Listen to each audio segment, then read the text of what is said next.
Nós estamos no meio do capítulo 31, que vimos até agora o seguinte, que existe a tristeza que se deriva de quando a pessoa pensa sobre o seu nível espiritual e quando se compara com os outros. E falamos também que é uma tristeza, não existe tristeza sagrada, mas existe você usar a tristeza para algo sagrado. E daí a gente deriva a amargura, que a diferença entre amargura e tristeza é que tristeza te leva à desistência, enquanto que a amargura te leva à atitude. E assim nós falamos, quando que é apropriado a pessoa canalizar essa energia para o bem, é quando ele já está triste por algo. Quando ele já está amargurado por alguma situação, é ele canalizar. E nós falamos lá do refém, do pai do refém, que agradeceu a Hashem assim que ele viu o próprio filho. E aí falamos que esse é um caminho para a alegria verdadeira. Alegria verdadeira não é algo que possa depender de algo, tá? Porque aí não é verdadeiro. Nós já falamos lá para trás do Tânia que verdadeiro é algo constante. Como que a pessoa vai chegar na alegria verdadeira? É ele conhecendo a si mesmo, não mentindo para si mesmo. A grande questão é, eu acabei de falar que eu sou inferior, como que isso vai me trazer alegria? É sabendo o que realmente é inferior. Vamos lá. Derraino, o que significa isso? Que o que a pessoa vai colocar no seu coração para se consolar depois de tudo que a gente falou. Ele tem que ter alegria depois de saber que ele é desprezível, não sei o quê. Como? Então, primeiro a gente tem que saber que o Tânia usa uma ferramenta, que é uma ferramenta obrigatória, que é a meditação. Não adianta só falar com o emocional. O emocional é fogo de palha, não é frio, perdão, é um calor que você não tem controle. Tem que falar com a lógica. Então a pessoa tem que falar para o seu coração, isso quer dizer, o intelecto informar ao coração, que é verdade, sem dúvidas, que eu estou muito longe de Hashem e eu sou desprezível. Não é a pessoa falar, eu não sou tão ruim assim. Não, reconhece, não tem problema. A gente vai ver como isso leva à alegria. Como o que é desprezível sou eu. O que é o eu nesse caso? É o corpo, é a alma animal. Nós falamos que o tzadik, o eu principal dele é a alma divina. Uma pessoa normal, o que é natural a ela é o corpo. Ainda assim eu posso falar que é algo desprezível. Mas não é todo o eu. Porque eu tenho uma outra parte. A alma animal, pensamento, fala e ação da alma animal, tudo isso são roupagens. Mas eu não preciso me prender a isso. Certo? Eu não estou limitado a isso. De uma vez o Shazar, se não me engano ele foi primeiro-ministro de Israel, algo assim, ele foi numa aula de Tânia, do Reb Shmuel Levite, e nessa aula o Rabino ele deu um exemplo, uma história, que certa vez tinha um soldado russo, que ele estava com muito calor. Desculpa, o celular aí, eu já vou baixar o som. Tá bom. Você só pode usar celular na minha aula se for para assistir um outro vídeo meu. Não, tô brincando. Bom, então esse soldado ele estava com muito calor, ele foi no riacho para se refrescar, e justo naquele dia eles receberiam a visita do czar. Então ele está lá se banhando, e de repente ele escuta um anúncio, né, trombeta, avisando que o czar chegou mais cedo. Então ele não podia faltar, ele saiu do riacho e foi lá, se enfileirou. Então o czar está passando, os soldados todos, né, bem apresentados, de repente ele vê um cara nu, semi-nu, lá parado. Aí o czar falou, que isso? Como você se apresenta assim? Aí o soldado respondeu, Vossa Alteza, quem te serve? Eu ou as minhas roupas? Eu não sei o que aconteceu com ele depois, mas o Rebbe, quando escutou que teve essa história na aula de Itália, ele riu, ele perguntou se o político tinha entendido a mensagem mesmo. Mas aqui a mensagem para a gente é que nós temos que reconhecer que tem uma parte nossa, uma parte grande, importante, que é desprezível, que é o que estava ocultando a luz divina de brilhar dentro de cada um de nós. Mas mesmo assim, continua a meditação da pessoa, mesmo assim, dentro de mim tem uma parte de Hashem. Como a gente falou, que a alma, no segundo capítulo, a segunda alma é parte do Deus vivo, que essa parte tem em todo mundo, não importa o nível dos judeus, é o grande sábio, o grande tzadik, ou o mais desprezível dos desprezíveis, ainda assim todo mundo tem essa faísca dentro de si. O que eu quero chegar com isso? É entender que eu tenho o bem absoluto dentro de mim também. Então eu vou ficar chateado, amargurado por uma parte que tem dentro de mim. Mas eu tenho outra coisa que eu preciso resgatar. O que acontece então é eu saber que essa faísca divina que eu tenho dentro de mim está em galuto, está exilada, está investida em algo profano, como o povo judeu. O povo judeu está exilado. Quer dizer, estamos aqui no Brasil, na Nova Zelândia, onde for, em vez de estarmos na nossa terra, a terra de Israel, com o templo sagrado. Enquanto nós não estivermos lá, estamos exilados. Não só isso, não somente nós, mas mesmo os judeus que moram em Israel estão exilados. Porque lá você não reconhece ainda divindade, você não tem o templo sagrado, você não tem a paz mundial. Então, enquanto tudo isso não acontecer, estamos todos exilados. E essa é a mentalidade, esse é o pensamento que a pessoa deve ter quando ele pensa naquela alma tão especial que está dentro do corpo. Ela está exilada. E ela não disso. Se diz que a alma, quando Deus fala para a alma descer para esse mundo, para dar vida para alguém, a alma não quer. Ela é forçada, como consta no Pirkei Avot, você é forçado a nascer, você é forçado a viver. A alma não quer, porque ela está no bem bom lá em cima. Ela está debaixo do trono celestial. Ela tem revelações divinas. Aí ela vem para esse mundo. Tanto que tem uma música que fala Neshama yoredet letoch haguf, a alma desce no corpo, veitzoeket, e ela grita, ai, ai, ai. Ela não quer. É que nem eu pegar alguém culto e deixar num lugar sujo, um lugar que não tem livro nenhum, não tem o que crescer. Não gosta, a pessoa se sente incomodada. Então a alma grita. Então por que ela desce? Porque quando a alma está aqui embaixo, ela consegue trabalhar com esse mundo, refinar o mundo, e quando ela volta lá para cima, ela volta num nível muito superior ao que ela estava antes. Então vale a pena. E ele dá azul etzorechalia. A descida é para poder ter uma subida depois, como uma montanha russa. Você desce um pouquinho e acaba subindo muito mais depois. Então, a pessoa está meditando que ela tem algo muito bom dentro dela, só que essa coisa boa, essa faísca divina, está exilada. E tem um conserto. Vem Kenaderaba, continuando Tânia. E sim, a pessoa deve encarar completamente o contrário.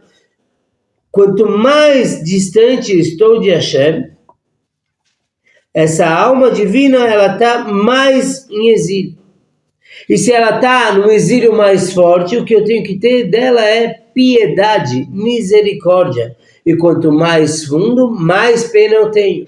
É que nem eu pego uma pessoa que é... Você vai na delegacia, tem duas pessoas numa cela. Um é um cara que a cada 2 dias está lá, porque faz arruaça na rua. E outro é uma pessoa refinada que sem querer causou um acidente de trânsito. Então ele tem que passar lá, não sei porquê.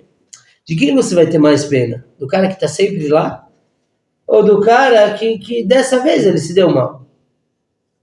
Entendeu? Ele não fez nada de propósito, vamos lá, para não começar a entrar na questão se ele é culpado ou não.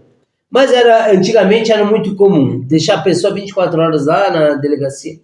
Você vai sentir mais pena, misericórdia de alguém que não deveria estar lá. Então, mais ainda, se eu reconheço que eu tenho uma alma muito especial, e essa alma está exilada, em um tzadik, a alma também está exilada de certa forma, porque está num corpo, certo? Enquanto o tzadik está vivo, essa alma está limitada num corpo. Agora, de quem eu tenho que ter mais pena? Da alma que está num tzadik, que bem ou mal vê divindade o tempo todo, ou da alma de alguém que é profano, que não cumpre nada?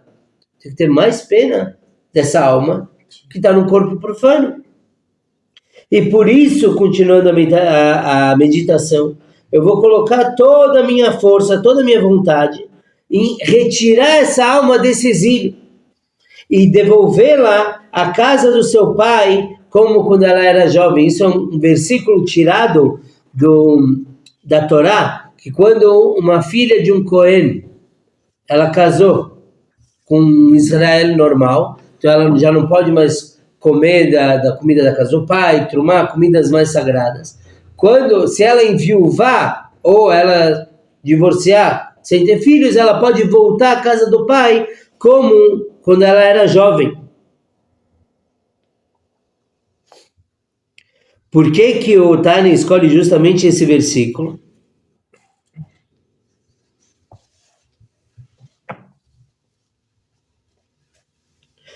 Por que o Tani escolhe justamente esse versículo? Porque a alma é considerada como a filha de um Cohen. Quer dizer, os Kohanim, que são a elite espiritual do povo judeu, a alma é considerada como essa filha. Quer dizer, alguém que se afasta da casa do pai e eventualmente retorna. Então, o que quer dizer eu querer retornar minha alma ao que ela era? É tirar ela do exílio.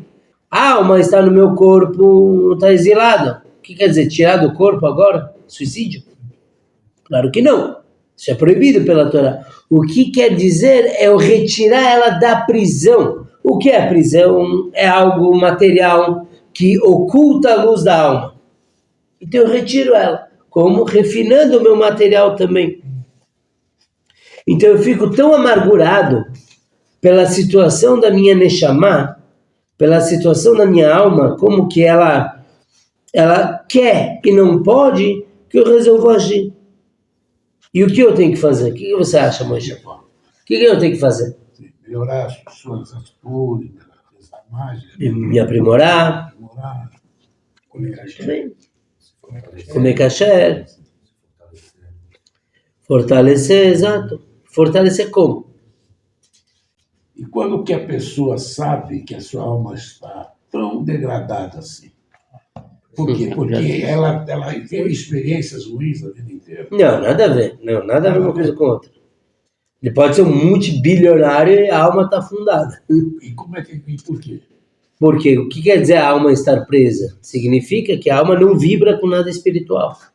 Ele estuda uma coisa de Torá, para ele é como se fosse nada. Ele reza e para ele é como se fosse nada. É sempre voltando, Moisés, é muito importante guardar na memória ativa o que a gente vem falando, que é uma pessoa que ele quer rezar, ele quer estudar, ele quer se conectar com Hashem e não consegue, não vibra. Por quê? Porque a alma está ocluída dentro da fisicalidade, dentro do ego dele. Então a gente já falou que para isso tem que quebrar o ego, entendeu? Como a pessoa sabe, é muito simples. Eu já te garanto, todo mundo que não é tzadik tem esse problema. Todos nós temos. Todo mundo tem. Sim. Então é uma generalidade. Todo mundo tem. O tzadik, ele não tem esse problema porque o tzadik, a alma dele brilha livremente. Qualquer um que não é tzadik, não tem isso. A alma não brilha. Não como poderia. Sempre pode mais. Entendeu?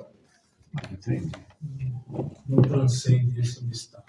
Quê? Não transcende o obstáculo. Isso, ele se mantém naquele nível, não consegue se conectar com nada espiritual. Exato. Transcender é a palavra ideal. Então, como ele faz? Como que ele consegue brilhar? Então, ele fala que quando colocar todo o meu esforço, toda a minha energia em Torá e Mitzvot, e colocar minhas 10 forças. O que são as 10 forças? Então a gente já falou lá para trás, que tem as 3 sefirot, as 3 midot, 3 capacidades intelectuais, temos as 7 faculdades emocionais, e ele vai colocar toda a inteligência dele, a cabeça dele, a emoção dele em coisas elevadas. Por que ele vai fazer isso? Porque isso é a alma. A alma se reveste, revestir é pensamento, fala e ação. A alma é feita dessas 10 forças. Então, quando eu coloco meu intelecto na Torá, eu estou pegando minha alma e colocando na Torá. Quando eu coloco minha ação, minha emoção na Torá, eu estou trazendo a alma para dentro disso. Por que é importante a pessoa se ocupar com Torá e Mitzvot? Porque é assim, a alma, já falamos que ela está exilada, ela está presa em algo. O que a alma sabe é que existe só um Deus e que Deus é tudo. A gente já provou pelo Tânia como tudo é Deus. Só que a alma, quando ela está exilada, ela está dentro de um invólucro que parece sentir que é a parte de Deus. Somos nós, o natural. Um tzadik, ele reconhece o tempo todo que só existe Deus e ele é parte de Deus. Nós não, nós sabemos disso agora, mas não sentimos isso. Então a alma, ela sabe que só existe Deus, mas ela não consegue conectar com isso. Quando a pessoa estuda a Torá e cumpre mitzvot, que o Tânia explicou lá no começo, o que acontece com a pessoa, ele de repente se vê numa situação que o corpo e o natural não estão ocultando Deus. Yeah? Ele se vê numa... Eu vou continuar aqui, só Camila, você escuta pela janela. Ele se vê numa situação que o corpo não está ocultando Deus. Por quê? Porque a lógica material não está ocultando, não, porque ela está ocupada com a Torá, que é Deus. Eu estou fazendo uma mitzvah, então espera, meu corpo não está dizendo, gritando que não existe Deus, pelo contrário, meu corpo está fazendo o que Deus quer. Então, quando eu me ocupo com Torá e mitzvot, a alma fala, existe só um Deus, Deus é tudo. Depois ele vai ter. Que? Vai dobrar o chachá. Por favor, né? Sério? Então, a amargura que ele sentiu fez ele entender que tem uma forma de revelar Hashem. E principalmente, o Tânia diz, na mitzvah de Tfilah. Na mitzvah de Tfilah, por que o Tânia traz justamente esse exemplo? Porque na Tfilah é a principal mitzvah, na reza, que a pessoa tem que sentir Deus. No estudo da Torá, bem ou mal, você está estudando o intelecto de Deus, mas é uma coisa lógica, não é sentimental. Você pode se inspirar e se emocionar com o estudo, mas o objetivo principal do estudo não é esse. Nas mitzvot é algo da ação. Eu uso o braço, né? Eu faço a mitzvah. Na reza, o principal é sentir Deus. Por isso que lá para trás, quando ele trouxe o exemplo de alguém que não sente espiritualidade, ele trouxe o exemplo da reza também.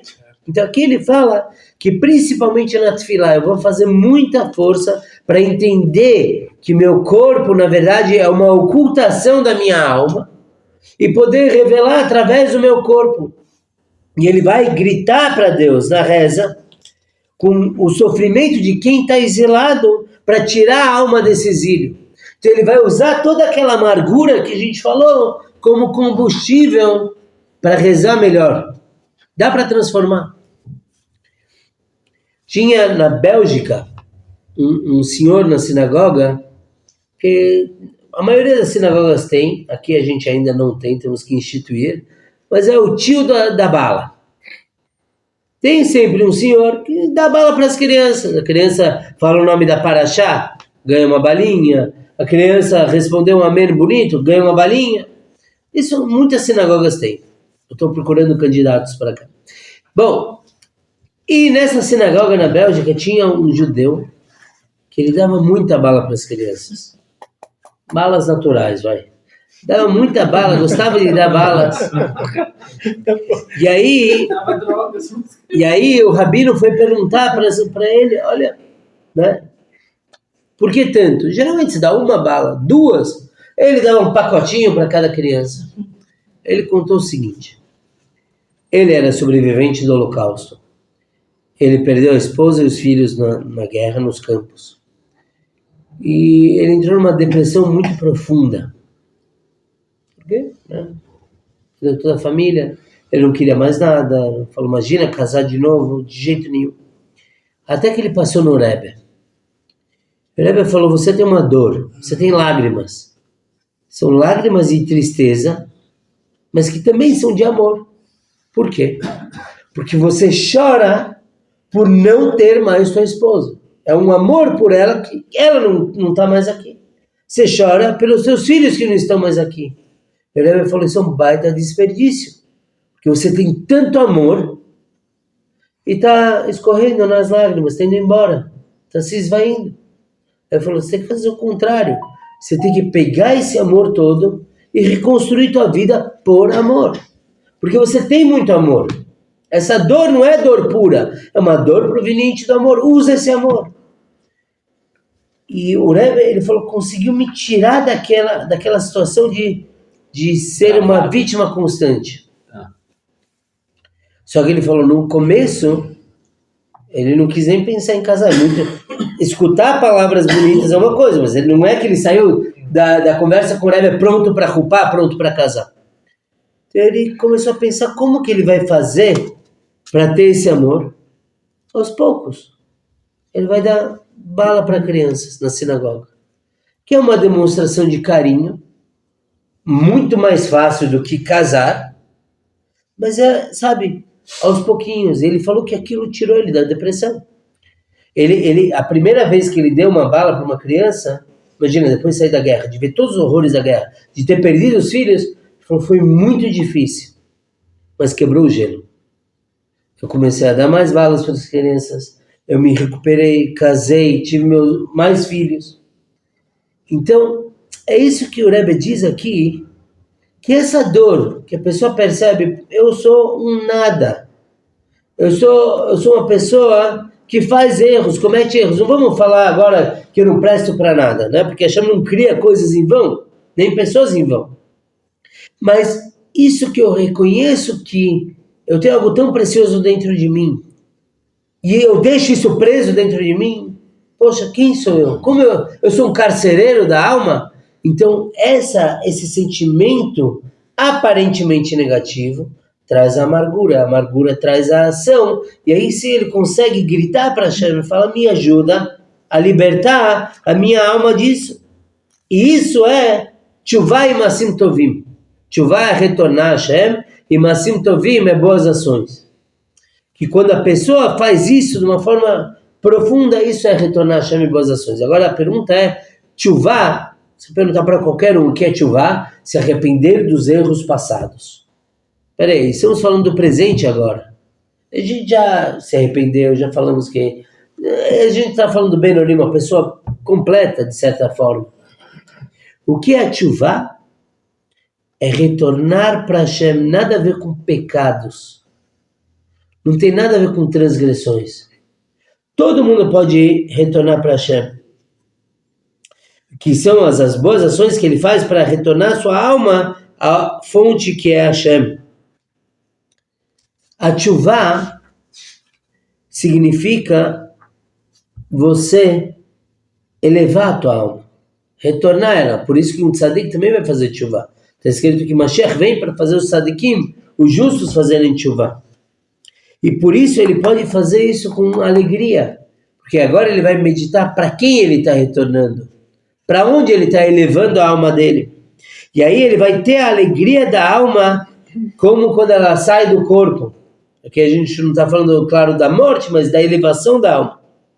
Que ela retorna para sua casa como uma jovem retorna para a casa do pai. E por isso dizem nossos sábios, no Tratado de Shabbat, Liot kol yamav b'tshuvah, que a pessoa tem que estar todos os dias com tshuvah. De onde vem isso? Então está escrito que a pessoa deve fazer tshuvah um dia antes de morrer. Por quê? Para voltar puro. O problema é que a pessoa não sabe quando ela vai morrer. Então ela tem que estar de tshuvah todos os dias. Como dizem que, né, você deve viver cada dia como se não houvesse amanhã. Porque um dia você vai acertar. Então, o assunto de tshuvah, assim, explicado nos termos simples, é Você tem que fazer tshuva todos os dias, porque sabe-se lá quando vai ser a última oportunidade. Mas o Tânia não traz por isso. Ele traz pelo seguinte: você deve estar todo dia em tshuva, porque você está cada dia elevando a sua alma para Deus. Com mais Torá, com mais mitzvah, com mais boas ações, com mais estudo, com mais oração. Então você consegue todos os dias retornar, porque cada dia é um nível. No dia seguinte você alcança um nível maior. E maior, e maior. É como a gente falou também de retornar das transgressões. Que a pessoa fala, ontem eu me arrependi de uma transgressão, de um pecado, hoje eu estou no nível mais elevado, eu tenho que me arrepender de novo desse pecado, porque eu sou uma pessoa maior.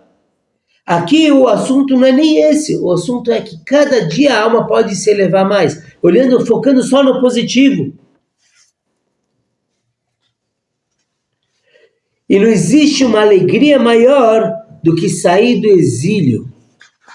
Isso, que nem a gente fez na aula passada, de trazendo os reféns, a gente tem hoje em dia vídeos que são muito claros, da alegria que é uma pessoa sair do cativeiro. Não existe nada maior. Então, se a pessoa consegue elevar a própria alma, não tem alegria maior do que essa. E por isso ele está sempre alegre. Porque ele está sempre se elevando. Porque ele está sempre redimindo a sua alma. Não tirando ela do mundo. Porque, de novo, o objetivo da alma é estar aqui embaixo. É transformar o mundo. E mais ainda, quando o Mashiach chegar, a alma que vai querer descer para o corpo. Porque o corpo vai se revelar como uma grande fonte de bênçãos. Que o corpo, na verdade, é maior do que a alma. Mas isso é um outro estudo, a gente não vai enveredar agora por isso, mas precisamos saber que a alma reconhece, num determinado ponto, que a ação maior está aqui embaixo. Depende de cada um de nós revelar isso para ela. Então, a alma, tendo Torá e Mitzvot aqui, ela já não se sente mais exilada, ou pelo menos não tão exilada. E como exemplo do filho do rei, o príncipe, que estava no cativeiro, e ele estava jogado no lixo, e ele sai para a liberdade, para a casa do seu pai. Por que ele traz justo o exemplo do príncipe? Como a gente falou antes, quanto mais elevada é a pessoa, pior é o exílio e maior a alegria quando ele sai. Então, de novo, eu tenho o príncipe lá e o filho do bebum, que também é bebum. Os dois estão no mesmo cativeiro. Quando eles saem, quem vai vibrar mais? O bebum porque vai tomar outro copo, ou o príncipe porque vai voltar para o palácio? Príncipe. Exato, você reconhece uma redenção muito maior justamente no príncipe. A pessoa, qual é a lição principal dessa aula de Tânia? É a pessoa entender que ela tem algo muito especial dentro dela, chamada alma divina. A alma está exilada dentro do corpo e das manias da pessoa. Isso envolve toda a materialidade. E ela quer retornar para Hashem. Não morrendo, não é isso. Mas ela quer sentir o Deus que já existe nesse mundo. E é isso que ela almeja. Quando a pessoa entende isso e age de acordo, então ela consegue ter uma elevação muito maior. E aí me lembrei de um nigun, uma música, só porque o Mike está aqui, uma música chamada Shamil. Que música é essa? Então, o Rebbe ensinou em 1958, em Simchat Torah. Esse nigun, o Rebbe falou sobre ele, na verdade não é uma música originalmente judaica, que nos Cáucasos, no século XIX, tinha lá tribos nas montanhas que não se dobravam para o czar. Os russos queriam dominar e eles não se dobravam. E por 25 anos tinha um general, um imperador dele, chamado Shamil, que ele resistia. Até que o czar ofereceu uma ceasefire. Você sabe como é? Cessar fogo. Fez propostas para ele. E aí, quando eles foram se encontrar, o czar foi e prendeu ele. Prendeu num calabouço, depois... Não foi uma prisão tão dura, mas esse Shamil, sentado lá na sua cela, ele lembrava de como ele era glorioso e para onde ele caiu. mas o tempo todo ele lembrava quem ele era. O tempo todo ele lembrava quem... Eu não sou um prisioneiro, eu sou o grande Shamim. Estou preso, eu não sou preso. Tem uma diferença muito grande entre ser e estar. O ser é o que te define. Você não é um pecador. Que em português é difícil você ter o verbo estar, mas nesse momento eu estou transgredindo. Eu não sou um transgressor. Esse é um nigun muito, muito bonito. Eu vou tocar para vocês. Eu sugiro, enquanto eu estiver tocando esse nigun, cada um fechar o olho mesmo, porque senão eu fico com vergonha. Mas fechar o olho e meditar quem é ele de verdade. E será que nós não nos enxergamos como somos agora por conta das nossas crenças? Será que não somos muito melhor do que nos vemos? Vamos lá.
Nesse nigun, a gente vê que ele é um nigun mais... É um nigun mais triste, mas que quando ele vê que ele está descendo e onde ele foi parar, no calabouço, etc., ele lembra que ele, na verdade, quem é ele de verdade? O grande governador, o grande general.